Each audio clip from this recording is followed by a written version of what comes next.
Hello everyone, माझे नाव प्राजक्ता देसाय आणि आज हांव तोरांचें सांसव करतां।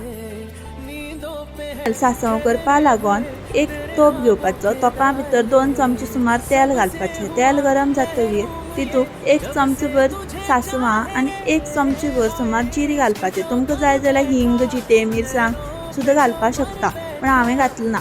मागीर तोरां म्हळ्यार घोटां आसा पळय तेंची साली काडून घेवपाच्यो आनी ती घालपाची आनी तोरां बरी फोण्णी मारून घेवपाची आनी तितूंत भितर इल्लेंशें उदक घालून धांपून उकडी काडपा 5 मिनटां। आनी तेदो म्हणल्यार आमी मिरसांग करया। तितूंत मिरसांग करता जाल्यार सोय घालपाची, मिरची पावडर, हळदी, पिठो आनी उदक घालून वांटून पेस्ट करपा तेजी। मागीर हेवटेन तोरां खतखतेल आसता पळय नाका तितूंत भितर इल्लेंशें गोड घालून उदक घालून ती पेस्ट आहा ती वाटलेली मिरसांग ती घालपाची आनी एक खतखतो काडपाचो। ते खतखतो काडटा तेन्ना इल्लेंशें तितूंत मीठ घालपाचें। मीठ घालून बरो 2 मिनटां खतखतो काडपाचो। मागीर सांसव आमगे रेडी।